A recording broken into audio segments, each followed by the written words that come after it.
Chapter 211. After Alex saw that all 100 participants had woken up, he and his subordinate entered the hall. He was wearing his Ditto mask and was followed by his Crobat. In addition, each of his subordinates had several Pokémon following them. Thus, many participants had fearful expressions as he and his subordinates walked in. Team Rocket has strict selection criteria in terms of background and age, so only people over 16 and under 18 can participate in this test. In addition, almost all participants have no parents or only have one living parent. And nearly all of the participants belong to the poor population.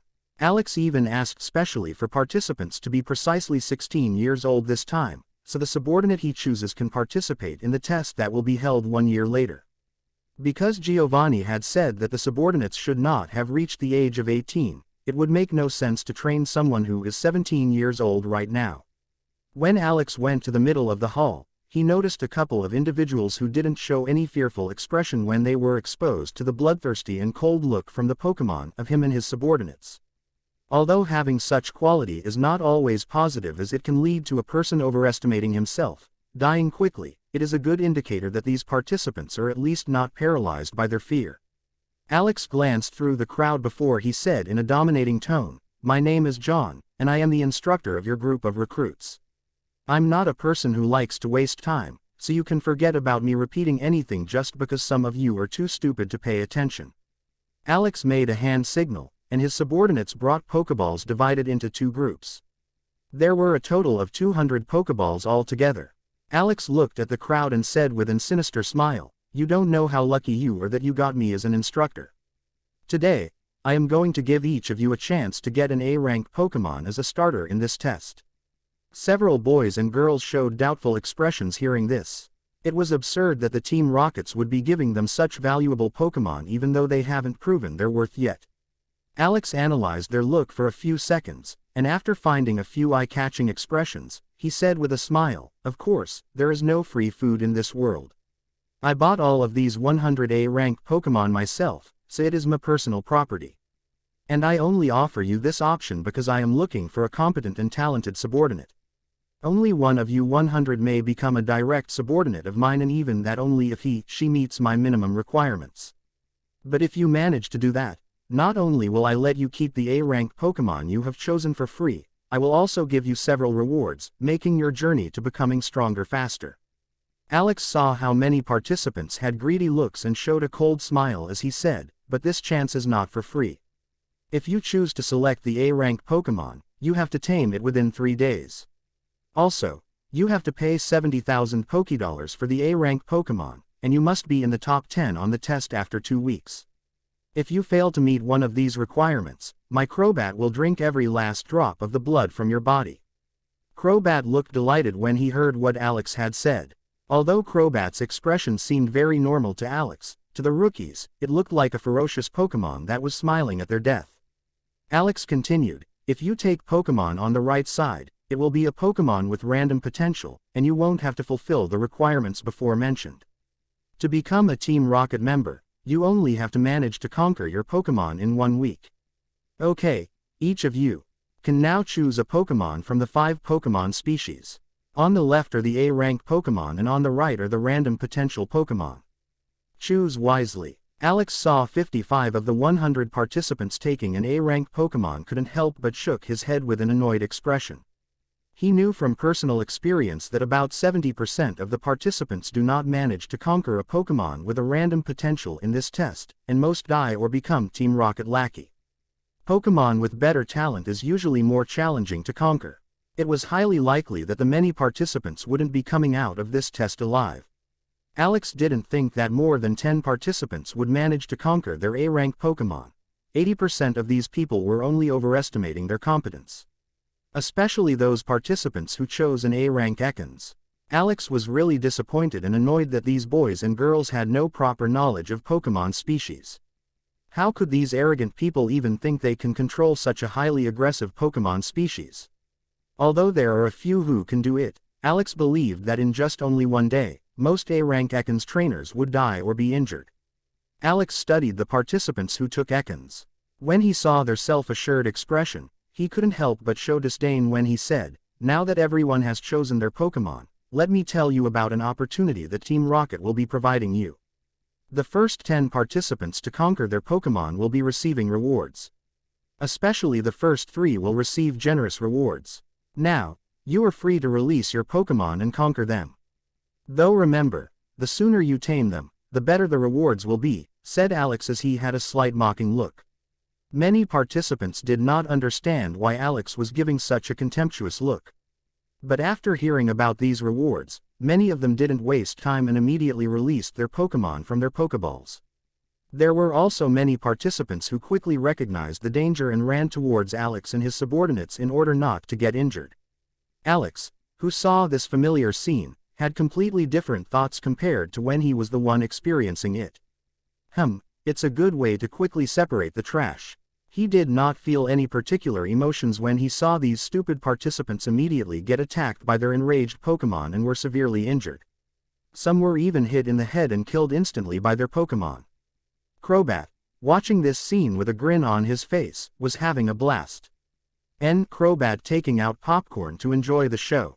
Chapter 212. Alex's subordinate quickly began to put the situation back in order after seeing that the Pokémon with no trainer to deal with had started to attack uninvolved rookies. Although every Pokémon was put back to its Pokéball before the situation got out of hand, the number of trainers killed or injured by their own Pokémon was not small. More than 10 participants were killed, and 7 were injured.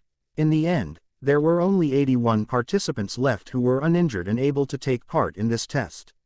Alex examined the 19 Pokeballs of the participants who were in no condition to take part in this test. 16 of them were Pokeballs from his 100A rank Pokemon, so he kept those with him and gave the rest to Andrew to take care of. He had the participants, who were injured, immediately brought to the Team Rocket hospital in order to heal their injuries quickly. Even though these 7 injured participants failed the test, they could still come to use to Team Rocket. Team Rocket lackeys fulfill many tasks that normal members don't want to do for very little money even though they have little chance of rising in rank.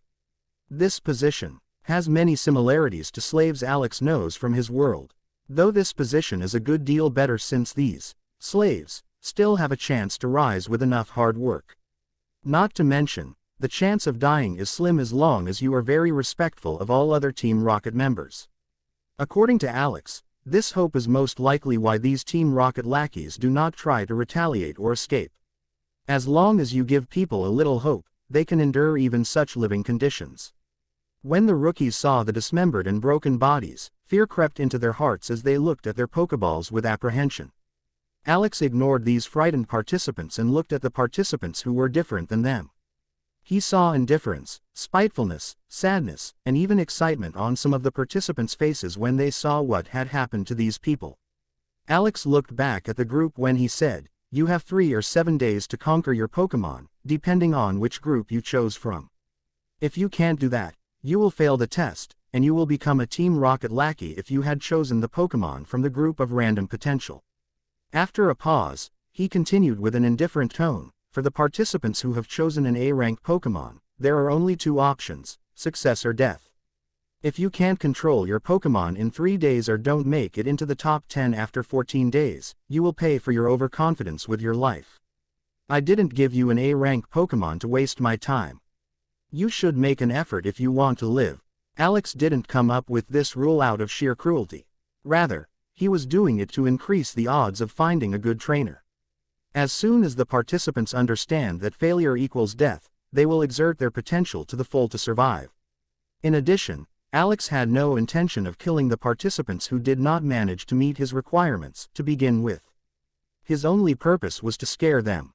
His plan was to secretly send the participants who did not manage to conquer their Pokémon to another base as Team Rocket lackey. So the participants only know that the failed participants have disappeared, and not what happened to them. Although many participants will probably do desperate things to tame their Pokémon in 3 days and may die, Alex didn't have a bad conscience about it. As per him, he only told them they might die. Living as a slave is a life of a dead person. He didn't ask them to go kill themselves by doing something stupid and reckless. He holds no responsibility for their actions. The situation with the Butterfree created a lot more moral weight on him than this. This has a lot to do with Alex's view of morality. He doesn't find it wrong to give a person two options. The first option, which is relatively safe, and the second one, which is very rewarding but can lead to death if one fails. Alex has no problem doing the same to more than 100 people as long as they have reached an age where they can make such a decision for themselves. Even if he ends up indirectly killing more than 50 of those 100 people, Alex wouldn't feel that it was necessarily his fault. People who overestimate themselves in the Pokemon world will not live long anyway, so Alex is only speeding up this process. What really troubles him is enslaving or killing innocent Pokemon or humans. Especially when he doesn't give these innocent Pokemon or people any other choice. Innocence and the right to make a choice have always been considered greatly meaningful to Alex, so he had also formed his morals around it. Of course, it is not an ironclad morality. Alex takes other factors into account, too, such as personal feelings of the person, advantages and disadvantages, maliciousness of the person, etc. Even though Alex had these kinds of thoughts, it doesn't mean that he follows this morality to the point in reality. As soon as it can bring enough advantages for him and his Pokemon or avoid future dangers, Alex will spontaneously discard his questionable morals. Alex sent his subordinates to show the rookies their rooms and other rooms they were allowed to enter. He then went to his room and opened his laptop to see if any rookie had potential. Chapter 213. 3 hours later, Alex heard a knock over his door. He stopped meditating and walked towards Ditto, who was training with his other Pokemon. Alex put on the Ditto mask again and called back all his Pokemon except Crobat to their Pokeballs. Then he opened the door and found one of his subordinates standing there, together with a 16-year-old boy. Alex looked at the boy and asked with a smile, "So, are you the first one to conquer his Pokemon?" The boy had messy black hair and an emotionless face. "Yes, sir." After saying that, he immediately threw a Pokeball to the ground. Alex saw a coughing appeared in a room and levitating with its peculiar expression.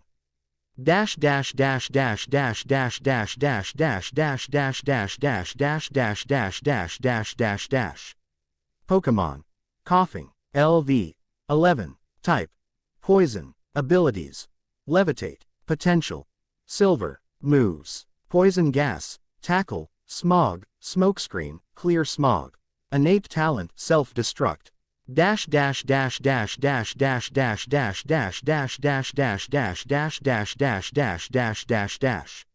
Is this a joke? Are these innate talent moves supposed to be good or more like totally useless?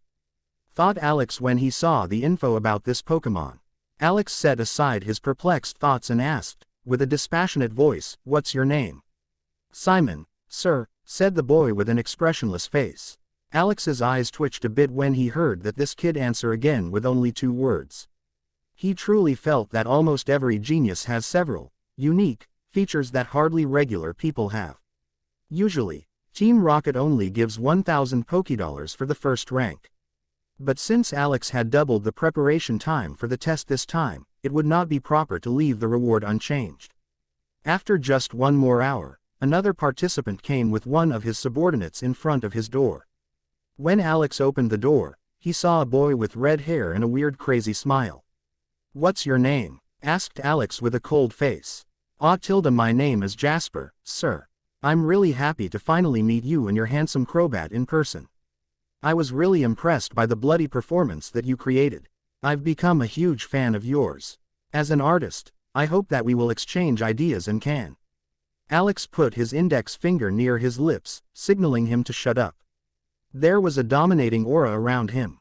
"What did I say again? Tell me your name, not your shit story. Just keep your mouth shut and show me your Pokemon. Otherwise." Jasper, who saw Alex's ice-cold anger, wasn't feeling fear but pleasure instead. He called out his Pokemon, and Alex received a small surprise when he saw an Ekans come out of the Pokeball. Pokemon. Ekans. LV. 12. Type. Poison. Abilities. Intimidate. Gender. Female. Potential. Deep Silver. Moves. Leer. Wrap. Poison Sting. Bite. Glare. Innate talent. Toxic. What surprised Alex slightly wasn't Ekans's details but that Ekans had wrapped herself around Jasper with a love-filled expression. Jasper and Ekans seemed to have built a very close relationship in an extremely short time.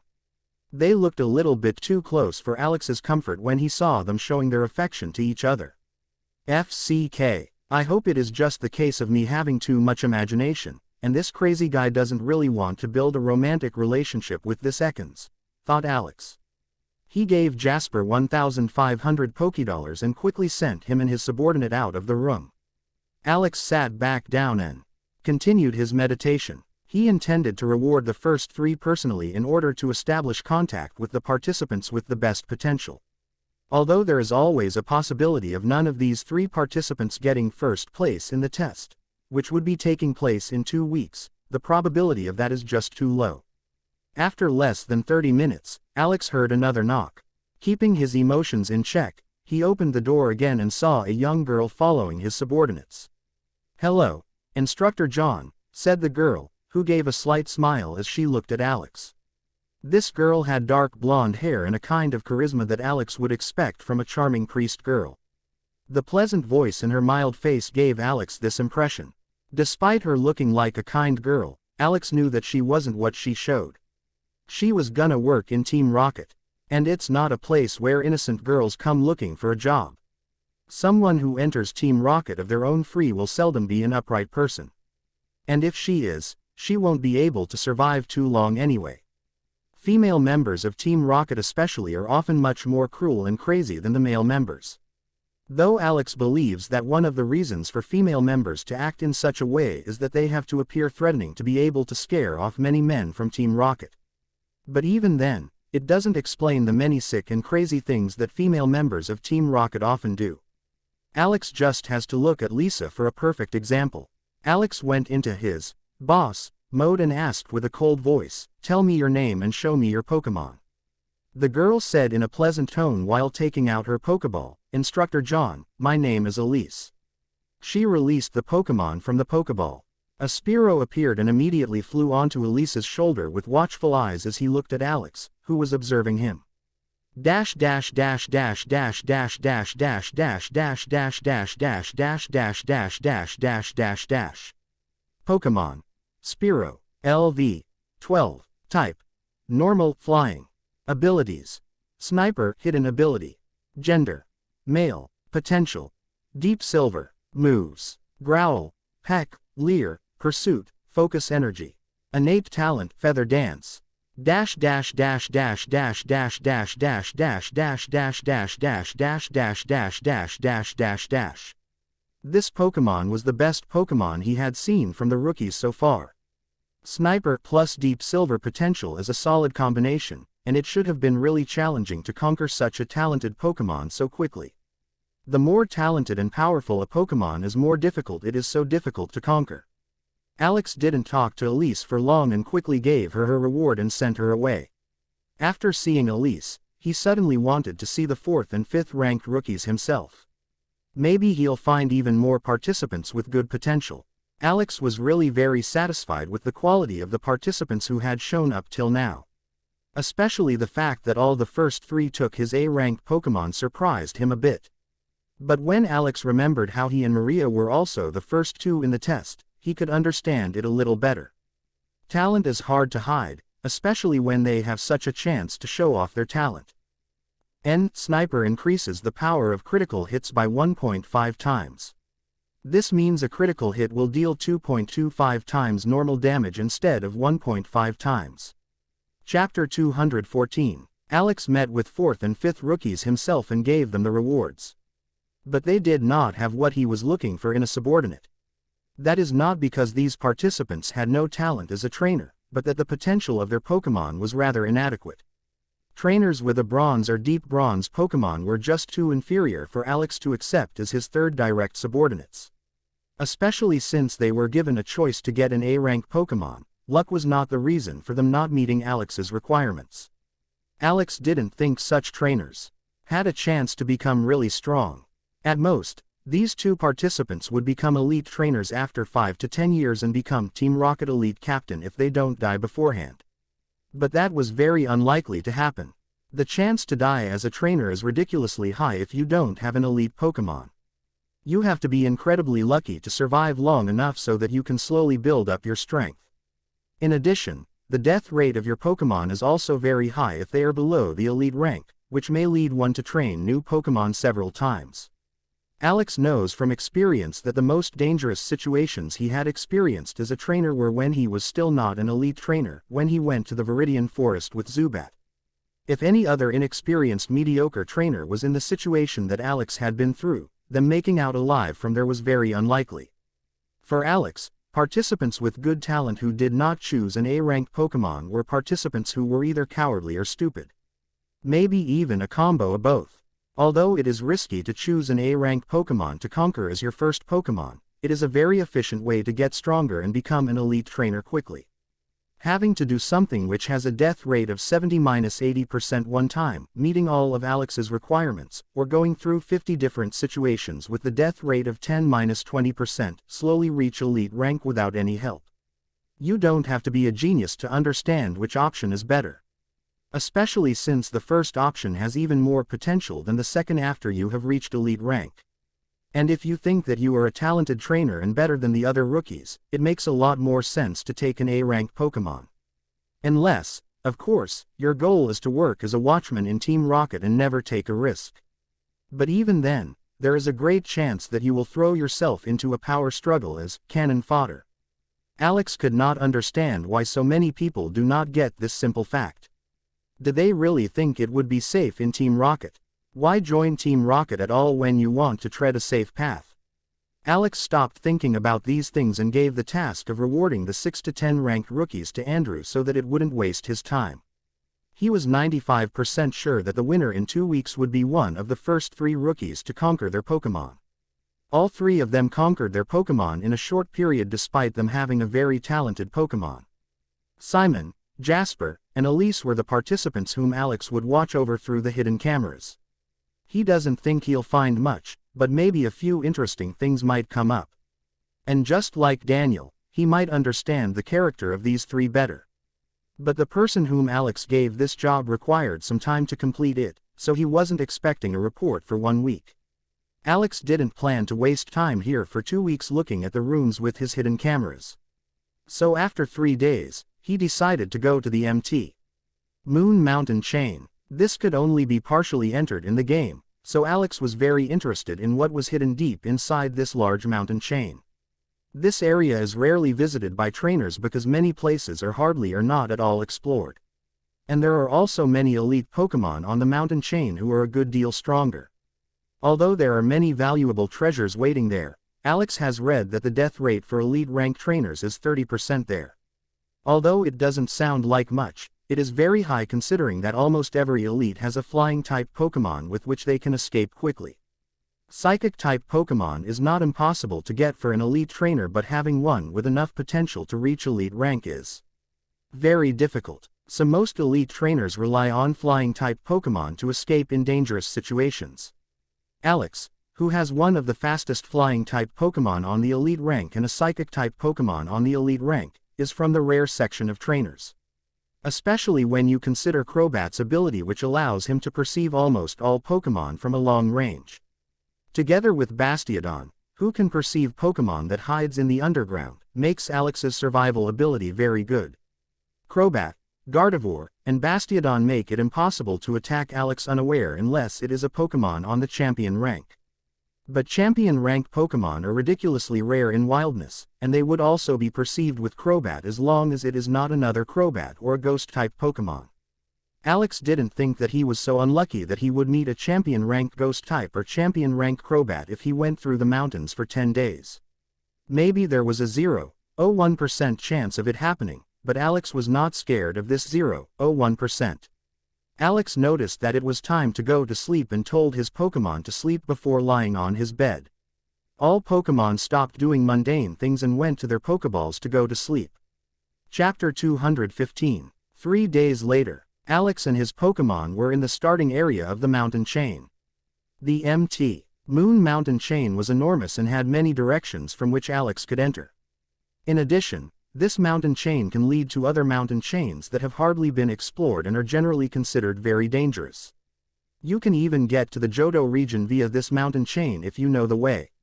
Of course, this route is more dangerous for regular people and unsuitable for normal travelers. Even elite trainers would usually choose to avoid this path because of the unknown danger that lies there. Of course, before he decided to train and look for treasures there, Alex acquired a lot of information about this vast area. It was precisely because of this information he had bought from a Team Rocket captain that he wanted to climb this mountain. According to the Team Rocket captain's team, they discovered a cave that had many diamonds. Unfortunately, this cave was occupied by several elite Pokémon, so he could only take 1 or 2 diamonds before they were discovered and had to flee. Alex gave this Team Rocket captain an extra $500,000 to provide him the exact location of this cave and not to sell this information to anyone else. He wasn't afraid that this Team Rocket captain had lied to him or would try to sell this information to others. Only a stupid person would do that. Of course, that doesn't mean that there are not any dumb people in this world. But if one is in Team Rocket, you can expect a little bit of common sense from him. And even if he doesn't keep his promise, Alex can still make use of that situation. He will make an example out of him so that others don't get any wrong ideas in the future. If Alex gives just a word about his cheating to Lisa, it would only take just a few moments to officially kill him. It is but a quick method to kill him if he doesn't want to dirty his hands. If he doesn't want to clarify his reasons officially, he can always use another way to kill someone. Also, if the Team Rocket finds a member guilty, there is no way out except Giovanni personally intervenes. The punishment of cheating on a person with a higher rank for such a large sum of money is the death penalty. Alex believes that a Team Rocket captain understands such things, so this information has negligible chance to be false. Although several elite Pokémon sound very dangerous, the Team Rocket captain said that he had only seen low elite, which means that Alex's group with a good strategy can probably defeat these Pokémon. The elite Pokémon below level 50 are called low elite since it makes it easier for the trainer to distinguish the strengths of elite Pokémon. In contrast to the transition to elite and champion rank, the increase in strength from a level 49 to a level 50 Pokémon is just like any other level up improvement. There is no major power up if you become mid-elite from low elite. These names are just for the sake of ease of understanding the level range. The greatest and most apparent power jump is when a Pokémon reaches the elite level and champion level, making the Pokémon several times stronger than before. Alex gave his Pokémon a silent signal that they should be vigilant and began leading them to this Pokémon that Crobat had discovered. When Gardevoir was close enough, she was able to roughly perceive the strength of the Pokémon without seeing it. She immediately shared this information with Alex. She told Alex that this Pokémon is not yet an elite Pokémon and is similar in strength to Combusken. Alex, who heard how this Pokémon was hardly a threat, started walking towards it. After less than 30 seconds, he found an Exeggutor in an open area sunbathing with a relaxed expression. Although Exeggutor is a psychic-type Pokémon and should have perceived Alex's group, he didn't, even though they were only 70 meters away. Alex believed that it was due to Gardevoir being an elite psychic-type Pokémon that it was so easy for Alex's group to sneak up on this Exeggutor. This reminded Alex how Crobat could get very close to a Zubat and kill it unnoticed because it could manipulate the sound waves of the Zubat. This was only possible because Crobat was much stronger than him, allowing him to be totally invisible to the Zubat. The level certainly plays a role in Alex's group not being discovered, but that's not the only reason. If a Pokémon is in such a laid-back position like this Exeggutor, it is easier to sneak up on it. Alex looked at the info of this Exeggutor, and a smile indicating future fortune appeared on his face.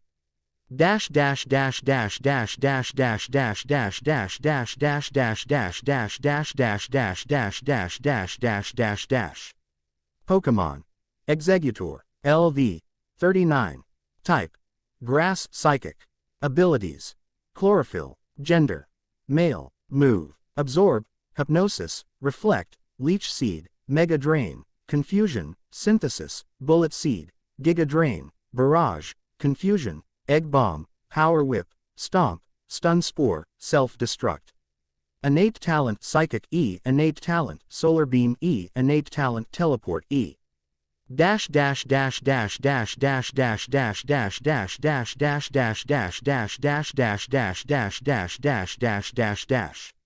Although a normal silver Pokémon doesn't impress Alex, this Exeggutor was a special case. Alex believed that this Exeggutor alone could sell for more than 1 million. There were two main reasons why this silver Pokemon would fetch so much more than all other silver Pokemon that Alex had previously sold. First, the Exeggutor species is rare and already gets sold for a high price. While not as rare as Dragon-type Pokemon, it was one of the rarer Pokemon species of Kanto. The second reason is that the 3 innate talent increase prices unbelievably high. Many trainers are willing to pay many times the original price for a Pokemon that have certain innate talent moves. An A-rank Exeggutor with 3 perfect innate talents moves should be quite uncommon, thought Alex as he looked at Exeggutor. Chapter 216. Alex looked at Gardevoir and asked with a smile, "Can you prevent him from using his teleport so that he doesn't escape?" Gardevoir nodded to her father and immediately asked if she should do that. Alex looked in the direction of Exeggutor and nodded in reply to Gardevoir's question. The only 2 ways that this Exeggutor could escape from Alex's group were if he uses teleport or a powerful elite Pokemon intervenes, coming to his rescue. The second possibility was quite unlikely, and all Alex could do about that was to keep a lookout for it. So Alex wanted to at least prevent the first possibility immediately. Alex's group hadn't found any other Pokemon near Exeggutor, so he didn't think the second possibility would occur. Gardevoir successfully created a field of 100 meters by 100 meters blocking the use of teleport after 30 seconds. She could also do it quickly, but she wanted to build a solid, stable force field that could not easily be destroyed by this Exeggutor. This Exeggutor would need at least 3 minutes to destroy this force field, and only if he does not have to fight throughout that. If Exeggutor had a higher level than Gardevoir, he could simply leave this field of force in a few seconds. But fortunately, that was not the case. Exeggutor suddenly realized that a strong psychic force field had been created around him, prisoning him. He stood up hastily and tried to quickly find out who had created this force field. After he had actively used his psychic powers, he was able to pinpoint Alex's group, who had been hiding behind thick bushes and trees. Alex also knew that Exeggutor had discovered his group, so he walked out into the open area to exchange some words with Exeggutor. He noticed that it is often worth talking to strong Pokemon. That's why he intended to talk to this Exeggutor first before he attacks. Exeggutor's 3 heads saw Alex's group slowly coming out of their hiding place and stop at 40 meters away from him. All 3 heads showed angry expressions and began to screech around very loudly. Alex, who heard this angry and ear-splitting scream, knew that this scream had nothing to do with the Pokemon language and more to do with the scaring off Alex's group. Exeggutor noticed Alex's group showing an unimpressed expression, and he even saw 2 Pokemon giving a disdainful look to him. "What do you want?" spoke all 3 heads of Exeggutor simultaneously. Alex didn't show any expression and said, "Either you or your treasures. I actually plan to catch you, but if you can give me something as valuable as you in exchange, I will let you go." Exeggutor was disgusted when he heard this. He said with a raging voice, "You humans are really a despicable breed. I'd rather die than give something to you." Alex showed no reaction to this insult and simply said, "Combusken, this fight is yours. Start with Sunny Day." Exeggutor noticed how this person sent only 1 Pokemon to fight against him, and his hatred for him spiked. This guy not only attacked him unprovoked, but he also wanted to use him as a training tool for his Pokemon. Exeggutor started preparing Psychic after a slight delay due to anger. And exactly because of this delay, Combusken finished first and made sure that the surrounding area was a good deal warmer. Alex knew that Sunny Day is also very helpful to Exeggutor. But for him, it didn't really matter whether the Exeggutor can use the solar beam faster or that the Exeggutor himself had become a bit faster. Combusken's greatest strength is to defeat enemies quickly, and Alex knew that Combusken's not a Pokemon who can win a drawn-out battle. Especially since she didn't have Flamethrower on the expert rank and hadn't yet reached her final form, she was very unsuitable for long fights. Combusken, use Attract. But when Combusken started preparing their next move, Exeggutor was done with his move. Combusken felt like an invisible hammer had hit her, and she was thrown back. This move dealt a good amount of damage to Combusken. According to Alex, she still had more than 60% HP left. Exeggutor saw that his move had done good damage to his opponent and began to prepare another Psychic. Combusken finished beforehand and used Attract on Exeggutor, who was carefully watching her. One head of Executor suddenly felt an incredible attraction towards his opponent and wanted to stop preparing his attack move. Each of the three heads of Executor had their own personality, but that is the norm. The different heads always get along very well, so they usually can control their bodies together without any problems. This unexpected situation made the Executor's body very confused and even had to stop the preparation of Psychic because one head was giving the body opposite commands. Combustion. Use overheat on him now that he's confused. Executor's heads were still yelling at each other, wasting time, so he couldn't evade or prepare another move. This distraction and confusion even ensured that overheat hit Executor's body perfectly. It was a critical hit. Executor's whole body was burning like a campfire, and Executor's all three heads were painfully screaming. That's it. Alex didn't think that this Executor could take such a hit. Executor's whole body was in a fatal state. But he was still standing even though his injury should have made him unconscious by now. Is this Pokemon crazy? Alex looked surprised when he saw this. If he forces himself to remain conscious, his body will soon collapse, and he will maybe die. Executor showed all the concentrated hate on his faces and started using his life energy, running towards Combustion. FCK. He's using his life energy. Combustion. Run away from him quickly, Alex said with a panicked voice. Alex's other Pokemon also quickly ran to the battlefield to make sure that nothing happens to Combustion. Combustion heard Alex's words, but she was too confused and shocked when she looked at Executor. She saw the frightening presence of Executor and the pure anger on the three faces of Executor. Combustion felt for the first time that this fight was not fun. When she saw Executor running towards her, her body suddenly went into shock. Alex saw how Executor was only 5 meters away from Combustion and had started preparing a move with his life energy as fuel. He immediately recognized this move. It was Chapter 217. This posture was no different than when a Pokemon is preparing for the move Self-Destruct or Explosion. He said quickly with a loud voice, Gardevoir, teleport Bastiodon quickly in front of Combustion. Bastiodon, use Protect. Fast. Alex's Pokemon reacted quickly, and Bastiodon and Gardevoir appeared in front of the stunned Combustion. Bastiodon, for the first time, showed an angry expression as he looked at the Executor. He wasted no time and stood in front of the Gardevoir and Combustion to protect them by tanking this attack with his body, in case his Protect was not enough. Bastiodon also used Protect immediately and barely generated the shield before Executor's could use his move. Executor knew that he was gonna die after using this move. But his faces contorted in hatred and filled with boiling hot anger showed that he wasn't thinking straight about it or that he didn't care about it anymore. A raging explosion was made by Executor, and the shield of Bastiodon didn't last even half a second. Fortunately, Gardevoir had also used Protect and provided a second shield in front of Bastiodon, so, in the end, the whole force of this life-taking explosion of Executor could be prevented. This second shield from an elite Pokemon was able to just about withstand the remaining strength. Usually, a Protect from an elite Pokemon like Bastiodon should be enough against this Executor. But because this Executor was crazy enough to use his life energy as fuel, the move was stronger than it normally is. Life energy is something that every living being has and something that is vital for the body. It ensures that the body cannot be injured so easily, and it even speeds up the self-healing abilities of all living beings. It is also due to this life energy that Pokemon's bodies are so robust, healing their injuries so fast. Pokemon usually have control over most of the life energy and can even manipulate this life energy slightly.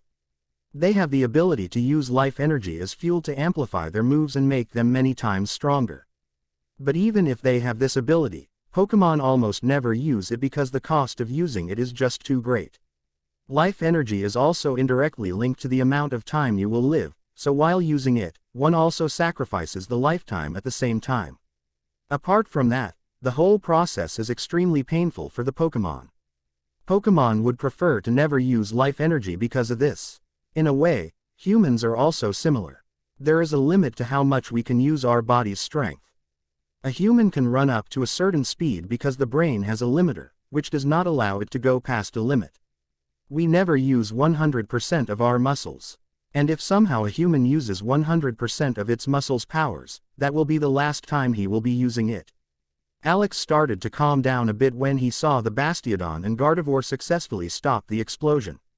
At that moment, he was glad that Executor wasn't on the elite rank and Self-Destruct wasn't on the expert rank either. Or else, he doesn't know what would have happened. Alex set aside his thoughts about such possibilities as he quickly went to the 3 Pokémon standing at the front. His whole body was completely torn to pieces, and some parts were even entirely destroyed. There was also blood all over this grass field and on his 3 Pokémon. Alex quickly walked over to the group and said in a caring voice, "Combusken, are you okay?" Alex knew that this was something that Combusken had never experienced or had ever even imagined that she would experience. She was shocked to the core. Right now, Combusken needed his most attention and help. Combusken saw her father and came to reality. She looked at the surrounding area and viewed this very bloody area filled with destroyed body parts with a somewhat bewildered expression.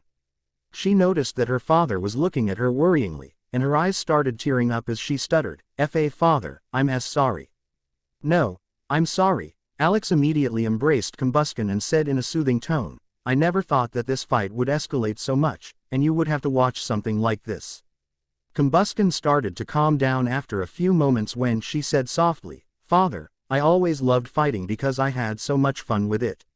But father, this time, I didn't like this fight. It felt wrong and unnecessary. Why fight until one dies? This is just wrong. But father, I think I understand." When Alex wanted to say a few words of comfort, he was interrupted. When I saw the expression on Brother Bastiodon's face, I immediately understood why. Fighting is not a game, and every fight can take your life and the life of the person you care about. I learned something today. Combusken looked up at her brothers, her sisters, and at her father, and said with a firm expression, "And I don't ever want to make a mistake that would threaten my family. I want to protect my family, and I don't want to be a burden to my family. I will protect my family with my life." Alex and the other Pokémon all showed a surprised expression when they saw the determination in Combusken's eyes and voice. Their faces were especially surprised when they saw Combusken's whole body started to glow. All Pokémon showed happy expressions as they looked excitedly at their sister.